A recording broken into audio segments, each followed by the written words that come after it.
One of the caseworkers I spoke to really described this in a way that just made my heart hurt, where she was saying the decisions that these caseworkers were having to make to triage the sheer number of calls coming into their offices.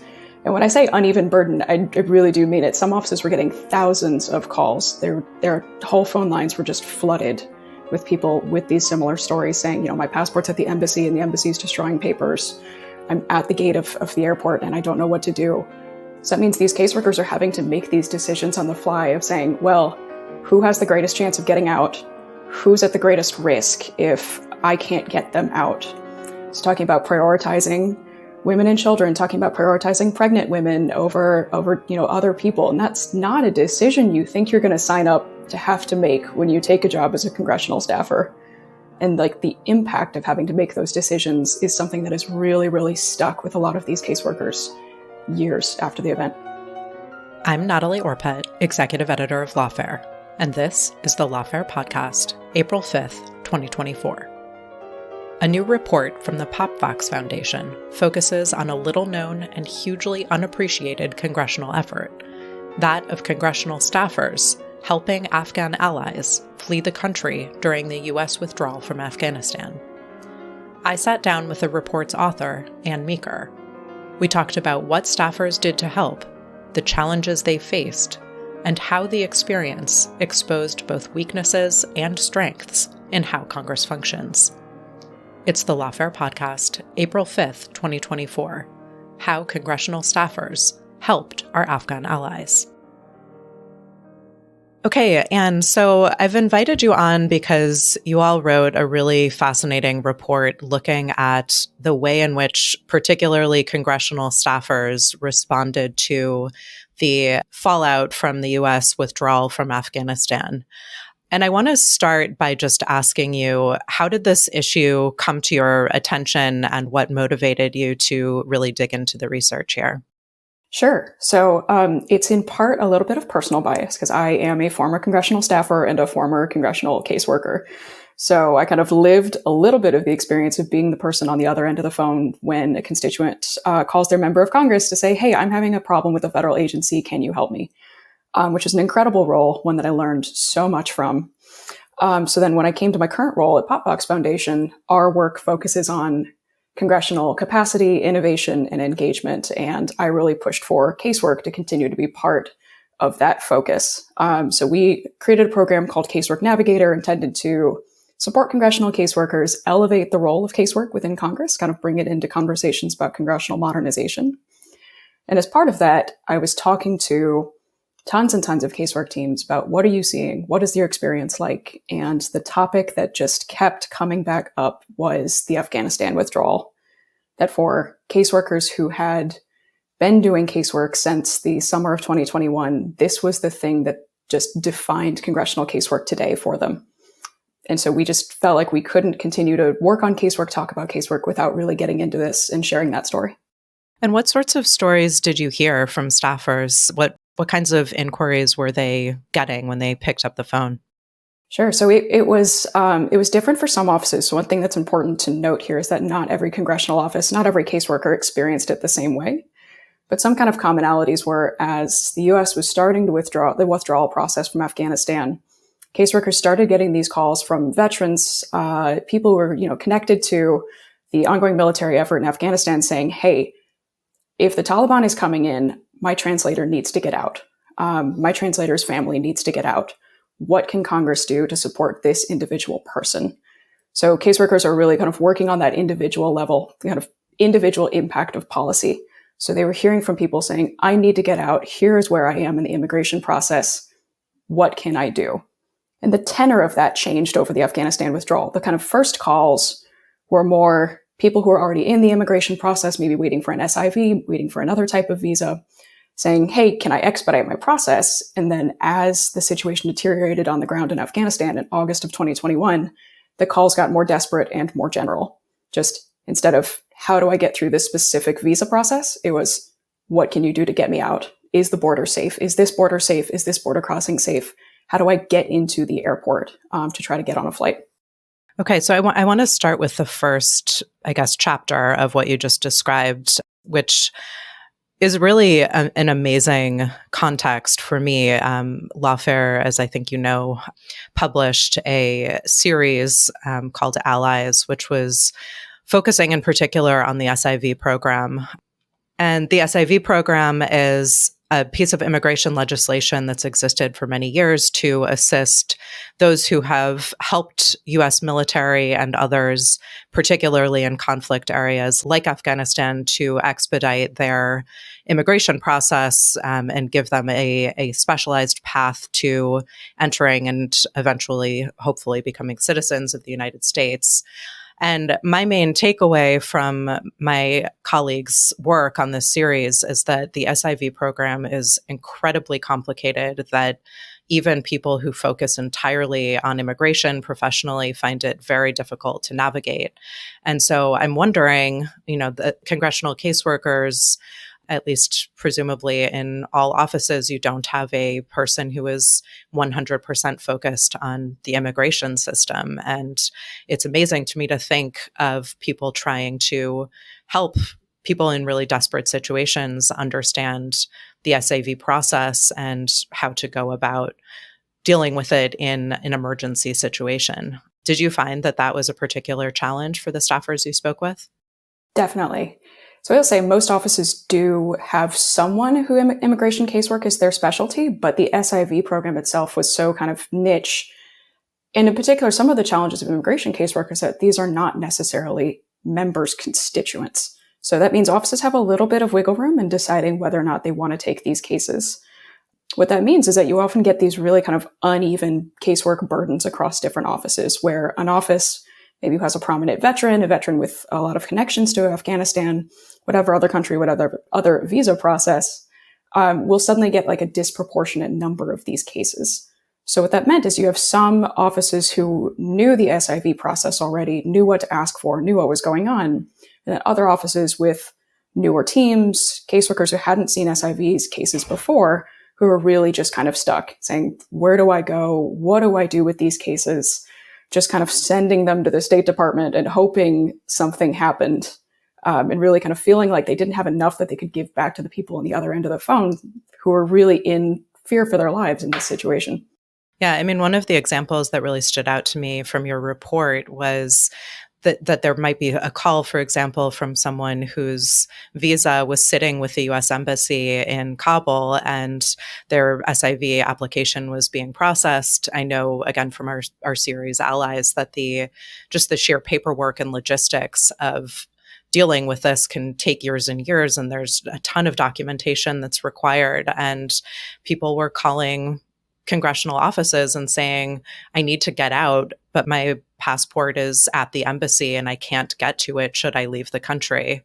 And, the report was full of specific examples like that. Were there any others that really stood out to you?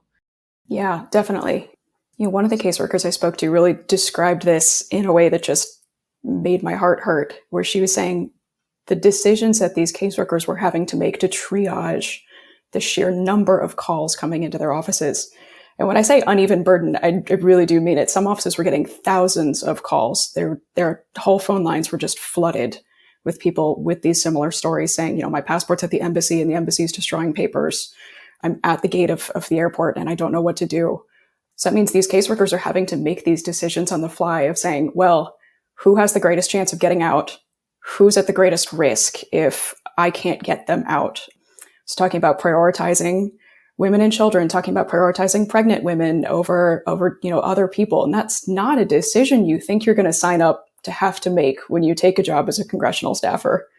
And like the impact of having to make those decisions is something that is really, really stuck with a lot of these caseworkers years after the event.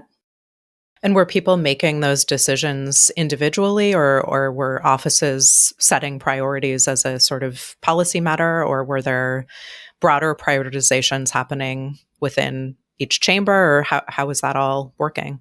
Sure. So it was really individual offices. Casework is handled individually by member offices. Each member hires their caseworkers, sets priorities, is responsible for their caseworkers training. So we really saw a lot of variation in how offices handled this. For example, some offices let their interns take those calls, and others did not let their interns take those calls. Some offices shifted their casework teams to Kabul time so they could get some sleep in American daylight hours, and others just had their caseworkers working around the clock. The kind of cool thing that we saw here is that caseworkers found new ways to coordinate within and across chambers that just hadn't really existed before Afghanistan. So you did have some caseworkers saying, getting on big Teams chats to say, hey, here's the 10 cases that have just come in for me. Has anyone else heard any details like this? Or more importantly, here's the response I just got from the State Department. Can anyone else verify if they got something similar? So we saw some coordination, less deliberate, concerted efforts to prioritize, but some ways that caseworkers were starting to figure out how to coordinate between offices was really new here.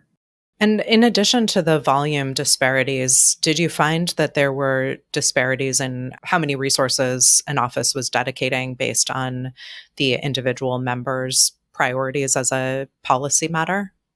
Definitely. And I think sometimes this was almost more accidental than deliberate, that just members who were prominent veterans who had, positions where they had spoken out on these issues, especially SIV cases before, just happened to be the ones that got the first calls.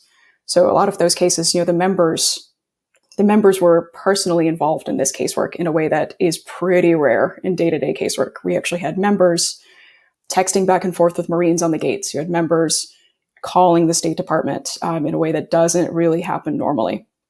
So again, it really came down to the members' prioritization, just that individual member's priority, which also showed up in how many resources did they devote to this within their teams.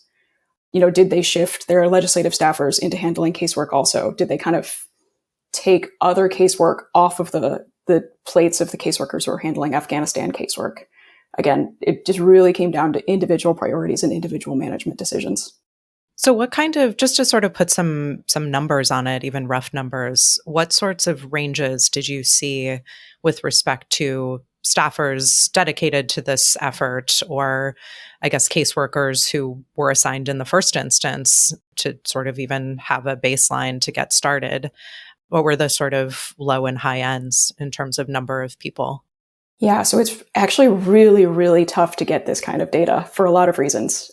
Individual member offices track their own casework data. That data is all kind of locked away in their casework management software, and there's no way to see those numbers publicly or see any kind of range across different offices. So it's kind of all self-reported if members are interested in reporting it at all. Just for a general sense of the volume across Congress here, I think it was the first hearing where Secretary Blinken testified to Congress after the fall of Kabul, U.S. withdrawal, was September 13th, I think, where Secretary Blinken held up a stack of paper that he said represented 26,000 congressional inquiries. So that was September 13th, only a few weeks after the U.S.'s final withdrawal. So if you kind of divide that among individual member offices, it's hundreds and thousands of cases for some offices. Okay. And who are these caseworkers? I think this is a function of congressional offices that many people are really not familiar with. Yeah, for sure. They are frontline district-based or state office-based staff for Congress. I think former Speaker McCarthy said this is one of the few things that unites every member of Congress, that they all have dedicated staff out in the districts, out in the states, who are there to pick up the phone when a constituent is having problems. There's a huge range of backgrounds for caseworkers. Some of them are your entry-level former campaign staffers just out of college, and some of them are career-long caseworkers who really build up incredible subject matter expertise in how do these big federal programs work, what goes right, what goes wrong, what causes problems, and how to get things resolved. So they can be incredibly effective on behalf of constituents and clearly do incredible work in crises as well. Okay, so I want to shift to the sort of second chapter of the inquiries that you mentioned earlier, which was less connected to the immigration system necessarily, but just the influx of calls as things were getting worse and worse. And it sounds like the types of inquiries were getting more and more diffuse. So what did that look like? Sure. So again, a lot of this was vulnerable Afghans, folks who'd served with the U.S. military, their families, folks who'd served with just Americans in general, saying, hey, this is really, really dire. If I can't get out of Afghanistan right now, I am concerned for my life. That kind of took a couple of directions. So like I said, some of it was people looking to find information or verify information they were getting from other sources about options to get out. How many planes are available? Is there, can I only take an American plane? Is the border to Kazakhstan open? And just really reaching out to Congress to kind of verify information they were hearing from other directions. Others of it was more direct. Congress, I need you to help me get out. So you had caseworkers trying to coordinate with aid groups, with soldiers on the ground to say, hey, I have this group of people. They're led by a woman with a polka dotted umbrella. They are going to meet you at this gas station at this time, and they need to get into the airport gates. So just really intense logistics, trying to coordinate safe passage in a really, really dangerous situation. Yeah, and it seems that the ability of caseworkers to respond is necessarily wrapped up with how many contacts they have on the ground, really, in Afghanistan, in addition to how much they know and are able to navigate the bureaucracy of U.S. agencies. Definitely. And that's a huge part of where we saw some offices just in a better position to be able to support these folks than others. And that really put caseworkers in a difficult position, say, I'm doing everything I can. I believe you. I want you out. I am also afraid for your life, but just I have fewer contacts than a colleague might. There's a lot of guilt there for some officers who really tried everything they could and felt that they were less effective for whatever reason. Yeah, can you talk a little bit about some of the stories you heard? I guess I would love to hear both the stories of how people failed and didn't feel good about what they were able to accomplish, but also maybe some success stories. I talked to one caseworker who, this is pretty common for offices, but I love this. They have a wall of casework successes up in their district office where they have photos of constituents they've been able to help and just, little stories. Hey, this person got their benefit. They were able to get back on their feet, whatever. And so she talked about how she has a few photos of Afghans who made it to the US, who are starting their lives. But she kind of contrasted that wall with those pictures to a kind of hidden mental wall where she thinks about the Afghans who weren't able to make it out. Some caseworkers talked about after the suicide bomb at the airport, this person that I was in really close touch with, we were texting, we were on WhatsApp every couple hours, they went silent. And I don't know if that's because their phone died and there was no way to charge it in the crowd at the airport, or if they were armed, if they were killed. So just a huge range of absolutely beautiful successes, people who served our country, who are here now, contributing as part of our society, to some of the hardest ones are the ones where caseworkers just don't have a resolution. They don't know if that person went into hiding, if they're dead, what happens now? Yeah, I think that leads, unfortunately, very well to one of the issues that you all spoke about in your report, which was the trauma that's residual from working on these issues, particularly during such a discrete and, relatively speaking, short period of high intensity, emergency, high stress time. What did you find in terms of people's ability, caseworkers' ability to be able to deal with that trauma? This was a little bit of a bright point in some respects that, we've been calling for Congress to kind of take casework seriously and provide resources to caseworkers that match the scope and the emotional weight of the work that they're asked to do. And we saw this happen in the Afghanistan withdrawal, that the Office of Employee Assistance for the House and for the Senate, definitely the Senate, I think, kind of took action first, but the House wasn't too far behind, really kind of sprung into action to say, hey, we're hearing from all these caseworkers who are really struggling to handle this. So what can we do? So EAP kind of stood up some kind of group support for caseworkers. That was really exciting. That was new. And then those caseworker meetings have continued long after the Afghanistan withdrawal.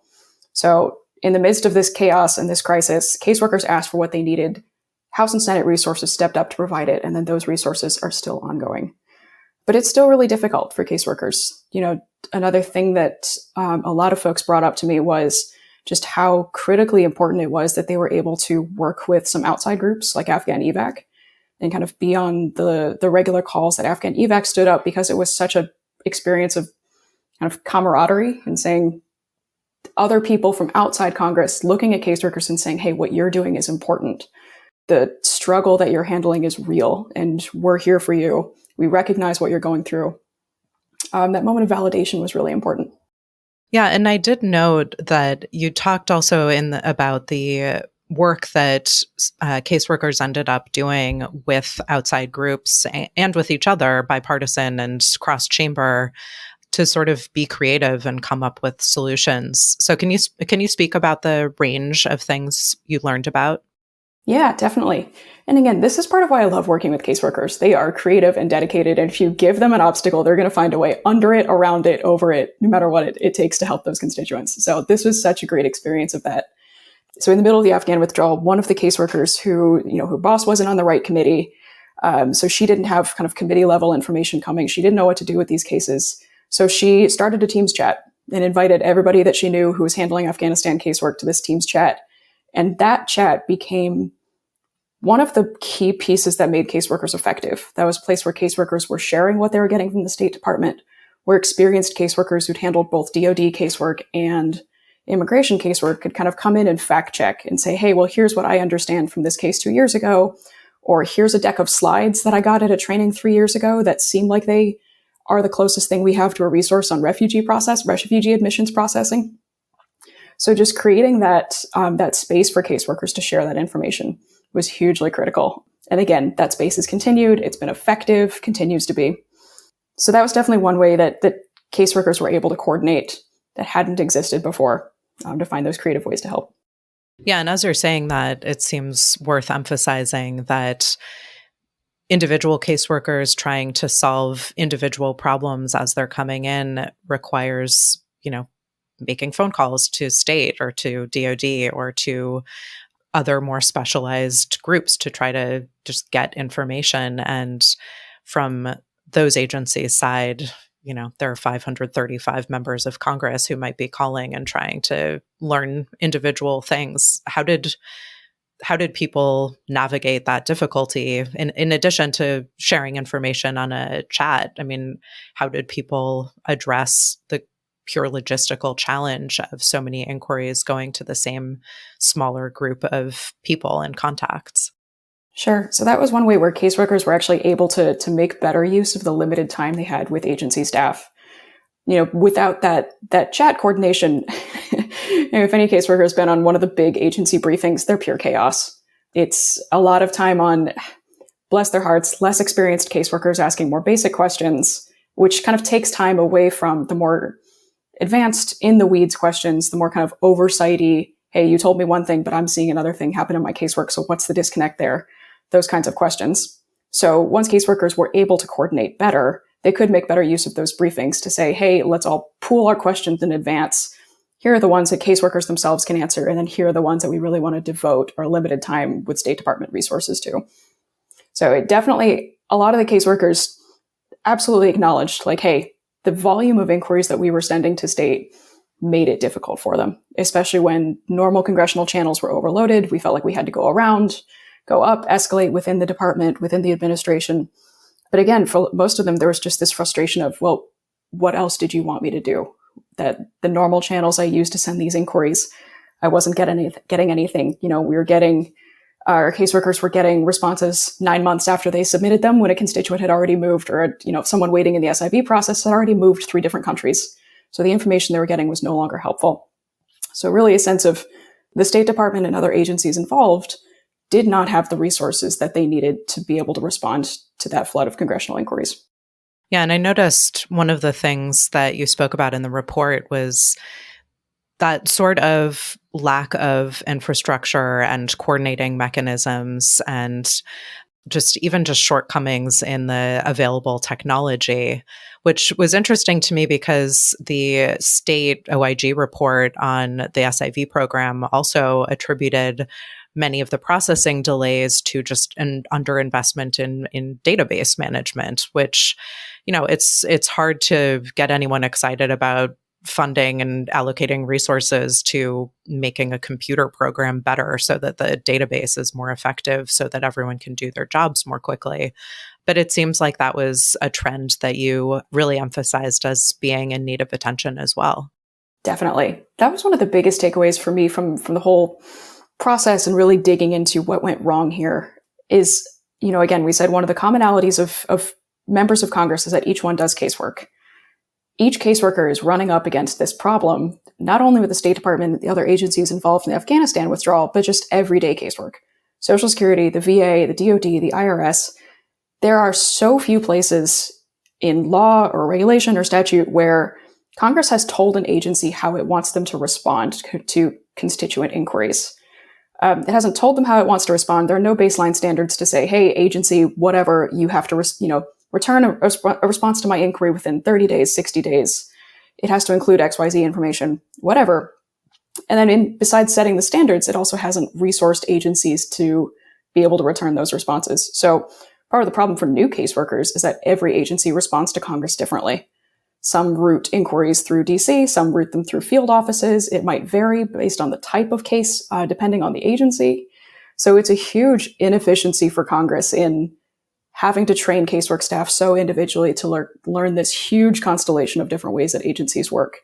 And it makes Congress less effective in its own right on behalf of its constituents. So I think there's a built-in constituency within Congress for investing in technology and resources to provide better answers to caseworkers. And what would those look like? That's a great question. And I kind of don't want to be too prescriptive because I have my own ideas, but I've never worked in an agency. I understand how complicated it is to handle all of these congressional inquiries, each one with the member office thinking that's got the weight of the world behind it. What we've called for in the report that I think will be really illuminating if and when it happens is for a government accountability office study to just put some language on that full spectrum of how do agencies respond to Congress on casework inquiries. Say, which agencies are working well, which agencies aren't working well. What can we learn from one agency that does this really well that we can apply to the others? So I think that'll be helpful. And will it be important to have sort of cross-agency information sharing as well? Definitely. That's always one of Congress's strengths with its caseworkers, that most casework portfolios cross different agencies. So you really see what is the constituent experience of handling of working with multiple agencies. And you see which agencies are working well and which ones aren't. If it's a Social Security check that starts at Social Security and then gets routed over to the Treasury and the problems with the Treasury side, there's no one you can talk to at Treasury or at Social Security that's going to have the full picture of what's happening with that check. But a caseworker does, is they talk to both agencies and understand the disconnect there. So yeah, that cross-agency experience, that cross-agency expertise on Congress's side is really, really important. And another theme you focused on really was, as we touched on a little bit earlier, the sort of bipartisan working together, coming up with solutions, the working across different offices, working across different chambers. Is there room there for continued cooperation on problem solving over the longer term? I think so. Yeah. And I should have said that in talking about those big Teams chats, that one of the really critical pieces of that is that they were absolutely nonpartisan. A lot of the caseworkers I spoke to said, I became really close to this other caseworker. I didn't even know which party his boss was in, her boss was in, until months down the road. So Congress doesn't get a lot of credit for bipartisan work and bipartisan functionality. But that's really, casework is such a great example of where that does happen. It's really my hope that those bipartisan relationships that caseworkers develop, digging in on really substantive problems that the American people, our allies, are facing, become the basis for legislative coalitions that move forward to fix these problems. So let's take a minute to talk about some of those solutions, because you end your report with a set of, I think, remarkably concrete, in the sense that it is always quite helpful to have concrete recommendations out of these kinds of reports. Can you talk through a couple of the ones that we haven't touched on already that you all are recommending and why? One of them I'm really excited about because it looks like it is poised to go forward, and we always love to set up a recommendation and then see it move, is for Congress to find a way to develop a way to see casework trends across offices. You talked about this a little bit, that individual offices have no way of telling if what they're seeing is normal or what they're seeing is unique for their district, their state. So the House Digital Services team is working on a pilot project that would pull some top-line, totally anonymized casework data from individual offices' software to kind of build a general database to say, hey, overall, nationally, we're seeing a 10% spike in cases related to SSDI, or we're seeing nationally casework regarding the SIV program is dragging out for multiple years. So what that does is it will let congressional offices kind of level set and figure out, is what I'm seeing normal? Is it a regional problem? Is it a national problem that might require legislation to fix it? And then again, hopefully start to be one more tool in the toolkit for building legislative coalitions to deal with the problems that people come to Congress with most frequently. So that's one where I'm really excited. I think the pilot project is on its way, but we'll be watching it over the next couple of years to see how it goes. Really excited there. Another one that I think is important is creating a pilot office specifically focused on casework and supporting caseworkers within the CAO. Obviously, this is a pilot to just support the House side. The House has more caseworkers than the Senate, although we hope one day it would be bipartisan, or there would be equivalents in the other chamber as well. But one thing that really stands out from the process of talking to caseworkers writing this report is that casework is such a unique area of specialty among congressional staff. It is not something that has equivalencies in any DC-based position. It is like social work on some levels, just in like the deep, sometimes really difficult relationships that caseworkers develop with constituents. It is like problem solving. There are elements of being a paralegal to it. You have to understand all of these agency programs and rules. The uniqueness of that particular specialty requires specific support. So we've called for the creation of a casework liaison office in the House that would do a couple of things. First of all, just kind of be a DC-based beachhead for caseworkers. Say, this is someone in person in DC who's going to advocate for caseworkers overall. Make sure they have the tools that they need, that they have the representation with agencies that they need to be effective. And be a liaison between caseworkers as a whole and the agencies. Agencies don't have access to a congressional staff directory. One doesn't really exist, which means that when agencies have updates that are important for casework, they have no way to make sure that those updates get to every caseworker. So making sure that there's someone within the institution itself who's going to be responsible for saying, hey, Social Security has an update to its appeals process. This information needs to get out to every Social Security caseworker. I think having that central point of responsibility is going to be important. It's kind of shocking that that doesn't exist already. Insane, right? One thing that is a little bit of a discrete issue, but something that stood out to me, I suppose, because of Lawfare's focus, was you mentioned in the report that sometimes a challenge with information sharing, it sounds like at the time and going forward, is to account for the fact that some things can't be easily shared because they constitute sensitive national security information. Can you talk a little bit about that challenge? Definitely. And this was, the process, to get into the weeds on the process of writing the report for a second. So I did all of these interviews with caseworkers. Many of them asked for anonymity so they could be as frank with me as possible. And then sent out the draft again to those caseworkers to say, did I get you right? I didn't do Afghanistan casework. I want to make absolutely sure this is as representative as it can be. And to the section in the report where we talked about the State Department and other agencies withholding information on the basis that it was sensitive was the one every single caseworker highlighted and underlined and commented and said, this was the most frustrating thing that I handled.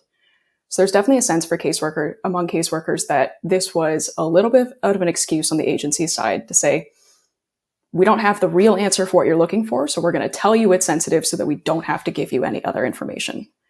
And that's one where coordination between caseworkers and committee and oversight and legislative staff can be really effective. I think caseworkers don't necessarily have the training, don't have the background to be able to effectively push back on that. But committee staffers who might have clearances, who might be used to handling more sensitive information, teamed up with caseworkers can kind of make that case back to the agency and say, no, this is not actually sensitive, or like you need to find a way to give them some additional information here. The problem with that is that caseworkers and legislative staff and caseworkers and committees aren't used to coordinating. They're very separate spheres of congressional work. Caseworkers are out in the district, legislative staff is in DC. And as we saw in this report, there are really some challenges when coordinating is vital, that just those muscles aren't there right now. So that's something we hope committee staff, we hope caseworkers, we hope kind of some of the institutions that provide legislative and oversight training will actually think about co-training caseworkers and oversight staff going forward. So that there are those relationships, there is kind of that shared vocabulary to say, this is sensitive, this is classified, this you can get. Okay, I think just to close us out, I'd be interested in hearing from you on, based on all of your research, based on this report, even based on the responses that you've had to this report since it's come out, what are the main takeaways that you would like people to have, both within Congress and others who are interested in Congress's work in this sphere? So overall, one of the biggest things is just drawing attention to the role of caseworkers. Casework can sometimes be dismissed, kind of modernizers and academics, political scientists is like this thing that just happens in the district and is about keeping constituents happy in the campaign way. And casework is so much deeper than that. Casework is genuinely how Congress comes face to face with the impact of the policy decisions it makes. It is individual, personal accountability between constituents and members of Congress to say, this is what your decision did. Here is how I am living the consequences of that. But that's how Congress should gather information to make decisions on implementation of its policies. Caseworkers are implementation experts. Where the policy making stops, caseworkers pick up. How is the agency carrying out this policy that Congress wanted to happen? But there's no pipeline right now, or there's not a good pipeline between casework and oversight and between casework and legislation. Congress could be so much more effective in making sure that its policies are faithfully carried out if it had a better way to tap into, recognize and tap into that expertise from caseworkers. Some of that's technical, like we've talked about, kind of the dashboard to see what's going on from casework across the country. Some of that is relationships-based. Our legislative and committee staff recognizing the value of caseworkers' expertise. Do they have the relationships to be able to pull on that expertise when they need it? But it just doesn't exist right now. And there's a lot of ways that Congress can take concrete action to make that work better. Okay, I think we will leave it there. Anne, thank you so much for joining us. Thank you. Such a pleasure.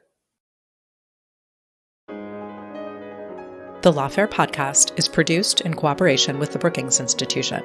You can get ad-free versions of this and other Lawfare podcasts by becoming a Lawfare material supporter at our website, lawfaremedia.org/support. You'll also get access to special events and other content available only to our supporters. Please rate and review us wherever you get your podcasts. Look out for our other podcasts, including Allies, our dedicated series on how the U.S. failed our allies in Afghanistan, as well as Rational Security, Chatter, and The Aftermath, our latest Lawfare Presents podcast series on the government's response to January 6th. Check out our written work at lawfaremedia.org. The podcast is edited by Jen Patja, and your audio engineer this episode was Kara Schillen of Goat Rodeo. Our music is performed by Sophia Yan. As always, thank you for listening.